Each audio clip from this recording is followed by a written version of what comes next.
Welcome to this webinar. This is a webinar focused on how to become a purpose-led marketer. Now, of course, this could apply to any particular role in a commercial sense, not just marketers, but the Mindful Collective, mindfulcollective.net, which I'm going to be basing this particular talk on, is very much focused on helping individuals who are in a marketing or marketing related role become more purpose-led.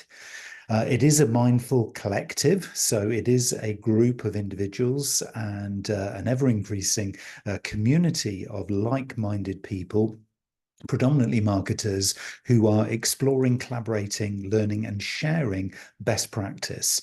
So this is everything from being carbon literate in terms of carbon literacy training, to sharing marketing best practice in this whole kind of sphere, if you like, of being purpose or value driven. And those are very important things to be really focusing in on as we go deeper into this conversation, because it is really vital.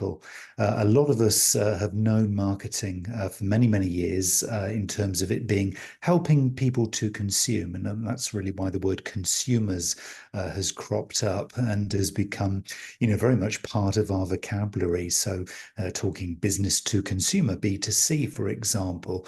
But is that actually why we're in business? Is it to help people consume more, or is it to provide and bring more value? So that is one of the key concepts that we're going to be looking at in this particular session, because to become more purpose-led, purpose-driven, and to become a purpose-led marketer, it is all about understanding the value that you bring to your stakeholders. So that is the people around you, that is your management, and particularly the supply chain that you have, including customers. So this is everybody around you and your little ecosystem, your little community, for example. They all need to understand your journey. They all need to understand the value that you're bringing to their world, so that we're actually doing good marketing, best marketing, optimal marketing for people as well as the planet. So it's this fine line, it's this juggling act that we're going to be exploring here. And that is something that the Mindful Collective is very much here to do. So yes, there's carbon literacy training, but there is a whole lot more here. This is very much an inclusive community. No matter what sector you're in, there is something in here for you. And it was really created many years ago now to help you become a purpose-led marketer, whether or not you're starting out on this journey to become environmentally, socially, and economically sustainable, so representing your organization, or maybe just yourself on this journey, or whether or not you are a seasoned marketing professional who has kind of figured it out and figured out who they are, what they are, and the value that they can bring. It really doesn't matter your starting point. The Mindful Collective is here to work collaboratively and to share best practice. And I'm going to show you some of the areas of the site that will hopefully help you to gain examples of where you can possibly replicate what others have done successfully, and then start to build plans, start to build a focus to become more purpose-led. Now, the way that we are building this up is to figure out the new, I guess you could call it the new marketing mix. So we're looking at a blend of product, people, process, and profit. So these four areas are areas that you will find as you go through the site, allow us to explore and go deeper into these four areas and explore areas that in our business may well be opportunities to get some quick wins. And that is going to be really important, because we are all going to be starting from a different perspective. We're all going to be working within a different culture, maybe different drivers within our organizations. So to become a purpose-led marketer, we need to be very mindful, and this is why the word mindful comes up a lot, mindful of where the opportunities lie, but also where the challenges lie. So when we look at mindful product, we're looking into things like research and value creation. We're exploring innovation and customer relationships to understand how we can craft purpose-led value through our products. And if you're in a service-based business or organization, then how you can do that through your services and calling your services products. From a people perspective, we do need to explore leadership and culture, and I'm going to come into some of these areas in a little bit more detail in a moment. We also need to look at our engagement and developing those kinds of relationships, particularly if we're working with peers or colleagues, or if we're in a more management or leadership role, how we engage with our employees. And then more broadly, the stakeholder relationships that we have beyond the walls of our organization. So people is a very, very key part of this overall journey to becoming purpose-led.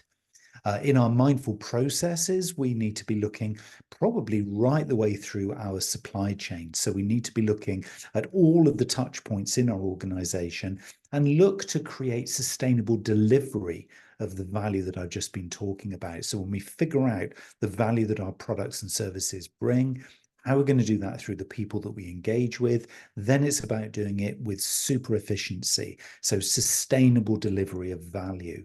And of course, then the metrics and measurement and analyzing so that we can constantly improve everything that we do.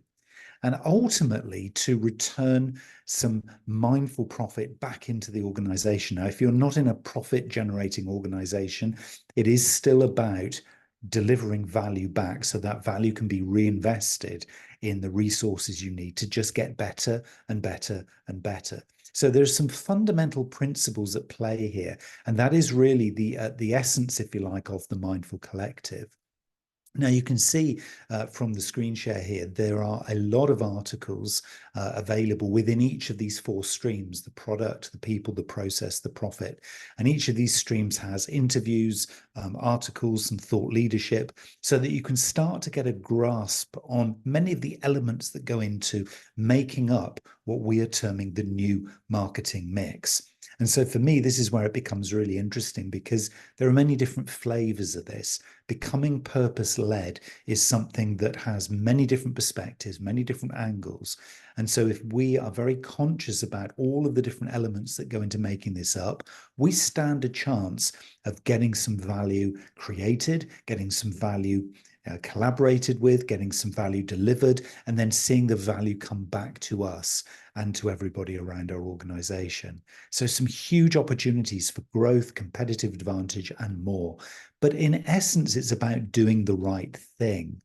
So let's kind of explore a little bit deeper what purpose is, because I've used this word purpose already a number of times. Now, this can apply to your organization, and here's an organization's definition of the word purpose, but it can also apply to you on your journey to becoming a purpose-led marketer. So purpose can be defined as an organization or person's meaningful and enduring reason to exist. In other words, it's at the core of everything that you do as you live and breathe as an individual or as an organization. And it needs to align with long-term financial performance. Obviously, we need to be able to sustain this. And it provides a clear context for daily decision-making. And it unifies and motivates relevant stakeholders. So let's break that down a minute. So we need to align with long-term financial performance. So it has to make financial sense. In other words, you've got to be able to be rewarded for being a purpose-led marketer. So as you bring value into your marketing activities, you need to get rewarded for that, because you need to be able to sustain it financially and, you know, support yourself going forward. So it's not just a pipe dream. It is something that's commercially sound for you and, of course, for your organization. It provides a clear context for daily decision making. In other words, everything plays back to purpose. So would you be making decisions that are not good for the planet? Well, no. If that's part of the mix of activities that you have, then obviously that's clearly important. So it becomes a filter for the yes-no decisions you make on a daily basis. And you can go deeper and deeper and deeper into this as we go into it. But it makes and unifies and motivates relevant stakeholders. So if people understand your purpose, they understand the value that you're generating and sharing with them, they start to get on board. And this will happen with your colleagues, your peers, the people you sit next to, the people who you're serving, the people who you work for. Everybody will start to understand and be motivated by the passion and the energy that you're bringing through these stakeholder relationships. So it's really important, and it can really start to guide, and generate almost a powerful ability to drive difference that you've already had before. So it will start to drive your success. And this success comes from a combination of two things: the pursuit of an ambitious, clear, enduring, and overarching objective that motivates everyone. In other words, this is the whole power behind everything that you do. And also the fact that the objective is humanly meaningful. In other words, it's about serving the well-being of others. Now, that is purpose. Ultimately, that is what purpose is about. It's about doing good for all and doing good for planet. So everything that you decide then going forward about the campaigns, the products, the projects, the innovations, the activities that you do, the decisions you're making, the channels you use, the customers that you serve, if you're very clear about your overarching purpose, then it becomes very meaningful about serving the well-being of others. In other words, it goes beyond making money. It goes beyond products and services. Those are often a byproduct of the value that you're actually bringing. So that's really, really key here. One of the things that you can then start to think about is really to sort of think about, what is the value that this is going to bring actually when you start to share this with others. And that's going to be a really important one. So when you think about how is this going to play out, well, it will play out in a strong connection with people in terms of your colleagues and your peers. If you're in a leadership role, you will find that people are more likely to stay engaged either as employees or as customers if purpose is very clear and they can actually align with it. It also provides a really strong context for strong decision making. A strong purpose provides really, really clear decision making on a daily basis. And also it starts to foster much more co-creation. So you're going to be able to co-create value with the people you're engaging with, because people will jump into this and start to feel that it's so much more than just the products or services that you're promoting. It is something that is so much more meaningful. It is something that, really makes a difference. And that is really what we're seeing here. So it will drive long-term success. It will add to your brand sentiment. In other words, how people perceive your brand. So that's your personal brand as well as your organization's brand. And at the same time, it will inspire loyalty. And we're seeing a lot of evidence. There's a lot of research now here that's saying that purposeful companies will outperform the market by 42%. This is DDI's global leadership forecast, which was in 2018. And of course, the numbers have kind of since come really through loud and clear in many, many industries. And this is adding to a growing body of research that does show that organizations and companies with a strong purpose have greater competitive advantage. So that means you will too, as a marketer. The more you can demonstrate being purpose-led, being purpose-driven, the more chance you have for actually showcasing the value that you're bringing and getting that engagement and being successful in your career development, as well as ongoing, adding more value to those around you. So those things are really, really key as you do this. Now, one of the questions that we're often facing here is, okay, now that all sounds great, but actually, how do we begin? And I often start with, particularly from a personal perspective, but you can do this also from a team perspective. But I tend to start this at a personal level, is using a very ancient tradition called Ikigai. And Ikigai, if you're not aware of it, is the core of the whole thing that drives you in every moment of every day, which you can find and you can define and you can understand and uncover by answering just 4 very simple questions. What do you love? What does the world or your world need? What can you be rewarded for? And what are you great at? Okay, so what do you love? What really kind of drives you? What do you have a passion for? And this can often not necessarily just be purely work related. So if you're looking to seek the purpose that creates the purpose-led marketer in you, it is about what do you love about the world that you live in? What is it that you love about the things that you do? What is it you love that gets you up excited every morning? and listing out those things and putting them into, maybe with some sticky notes onto a sheet of paper in a circle. So put those things into that circle that's called and titled, What Do You Love? And begin again with the question, what does your world need? So it could be the world at large, or it could be your world. So the community, the area, the town, the region, the organization that you work in, what does that world around you need? So it might not be something that you love, but what do they need? So it's about identifying the things that will be perceived as valuable if you start to talk about them, start to develop them. Next question is, what can you be rewarded for? Often when you look at the Ikigai model, it says, what can you be paid for? But I think that's a bit of a limiter.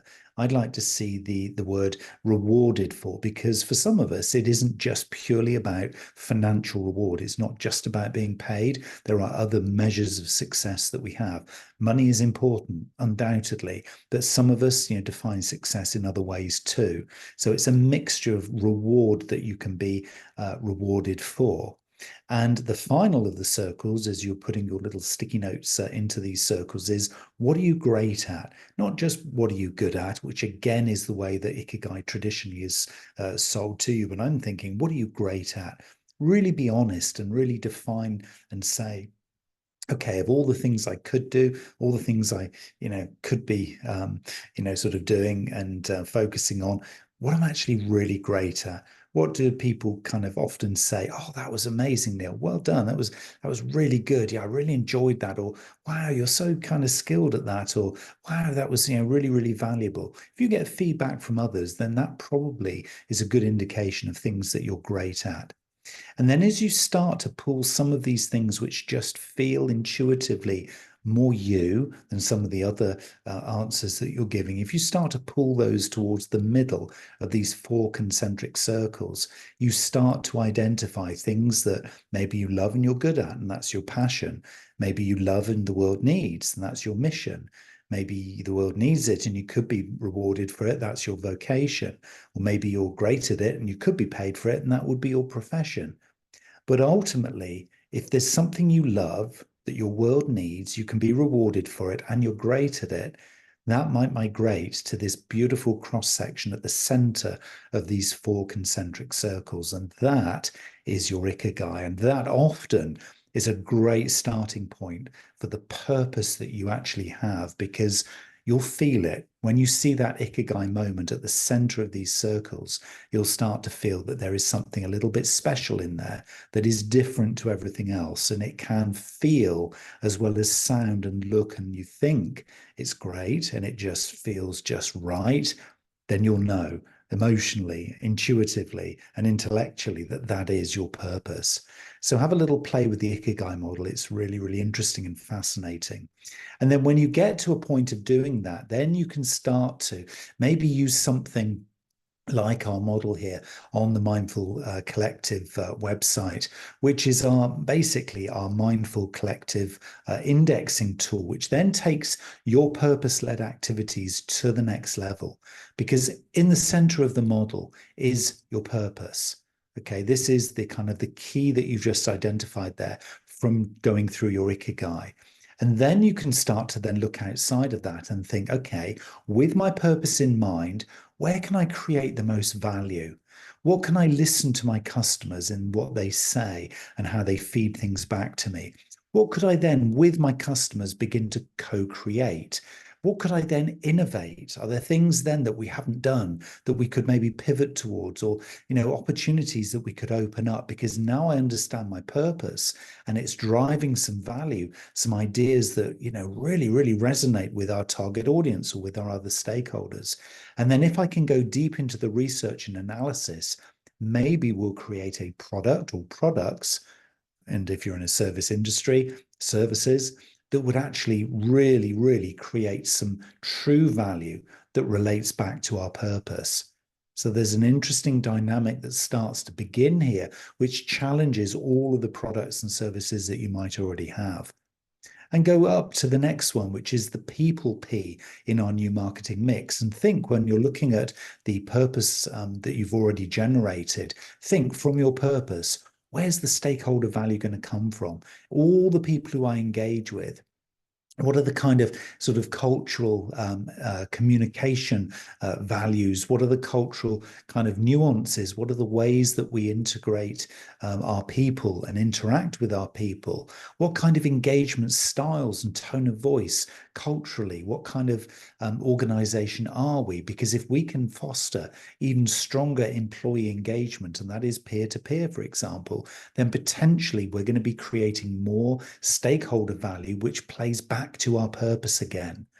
And those relationships with stakeholders outside of the organization will start again to become really clear and really well defined.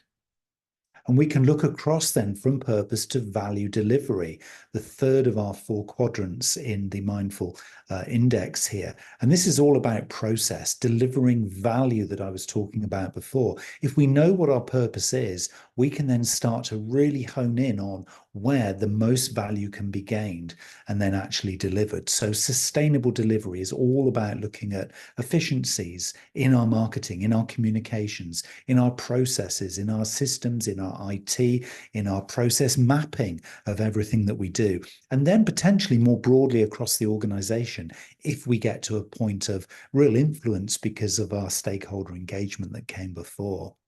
We can also look as well at our broader supply chain. If we're using agencies or suppliers, and we can start to have those conversations with them. Again, co-creation of this value that we're delivering. So we and they actually develop more efficient processes step by step every single day. This is at the core of being purpose-led. It's not about just having a purpose, but it's about leading with that purpose. And then with the metrics and measurement, analyzing everything that we do, gathering analysis and information that we can then evaluate so we can continuously improve all of these process improvements that we've been looking at and have identified. So value delivery is not a one-time activity. It's something we'll continuously do as we go through this journey. And of course, purpose then can focus directly towards this final P, which is profit. This is all about actually value-based pricing. So making sure that we price accordingly, not just because competitors are pricing in a certain way, but we understand the way that our customers perceive the value we're bringing, and then we price accordingly that value. We can then start to look at conscious cost and revenue. So not necessarily just selling to anybody, but because of our purpose, selling to like-minded people and organizations so that we're building a database of customers who really truly understand the value and they'll return value back to us, possibly financially, but possibly in other ways too. And the conscious cost piece here in this value return is basically saying that we don't necessarily always want to just be buying from the cheapest supplier, for example, because they might not be aligned with our purpose and with the values that we have. So it's about conscious decision making, both for cost and for revenue. And then ultimately, a purpose-led marketer, purpose-led organization will be looking to facilitate some kind of circularity in the business that they have. And with that, it's a little bit of a deeper exploration, but it talks a lot there about more of a maybe subscription style model. So rather than focusing your marketing on selling products and services, it's possibly even better to look more circularly and actually say, okay, well, if we could get a subscription style relationship with our core customers and then serve them with value in the way that we've defined it over time, we can build the relationship as that customer's needs ebb and flow, go more significant or decline. We can actually then serve them with appropriate value as part of that subscription. When they don't need our product anymore, we take it back and we repurpose it, we recycle it, we regenerate it in other ways to provide value. And then we can keep that customer relationship going at a very, very intimate level with the customer, as well as actually returning value back into our organization. So there's a lot of detail, much, much deeper than I'm describing here, but there's many opportunities when we actually look at the way that this model is constructed, many opportunities for getting, really quite sophisticated, but identifying some of the core key areas within being purpose-led that lead to actual purposeful activities. And so these are some of the things that are really at the core of the Mindful Collective. And so this is really an open invitation. If some of the things that I've been sharing with you here are resonating, and if you'd like to be part of an inclusive community as a marketer, I would implore you to, for free, join the Mindful Collective today so you can help yourself become purpose-led. But if you're already on that journey, maybe you can start to share some of the amazing work and the amazing progress that you've taken, and maybe even be one of the case studies or interviews actually on the website, because the more you give into something like the Mindful Collective, the more you'll receive back, because you'll be aligning yourself with like-minded marketers who have their own purpose, they're on their own journey, but collectively we can really ensure that marketing as an industry, marketing as a discipline, becomes ever more influential in a better planet, in a better world of human beings who are providing co-created, collaborative value to each and every one of us. And that really, to me, is the new form of marketing, the new form of marketer. So I would love it if you could join us on this journey. It doesn't matter whether only certain things in this storytelling that I've given here make sense to you right now. Things will become clearer as you go through this. Joining Mindful Collective will help you to uncover certain things within your products, within your processes, within the people around you, and maybe from a financial perspective, that you can then start to create some projects and initiatives that, from a personal perspective, hopefully will resonate with your purpose, but certainly from your organization's perspective, will start to get you even more competitive and really, really set yourself up for a sustainable future. And if Mark Carney's words of a few years ago now, when he was the governor of the Bank of England, will resonate with you, hopefully now, when he said that organizations who go on this journey will be the organizations of the future. And I'll paraphrase, but he also said that those who bury their heads in the sand will not be in business in the future. So it's almost a non-negotiable, it's almost a must-do. But let's start now. Let's start today. Let's be proactive as purpose-led marketers and actually lead from the front, being proactive, being positive, and just being really mindful marketers, aware and present of the need to do this, both for people and for planet.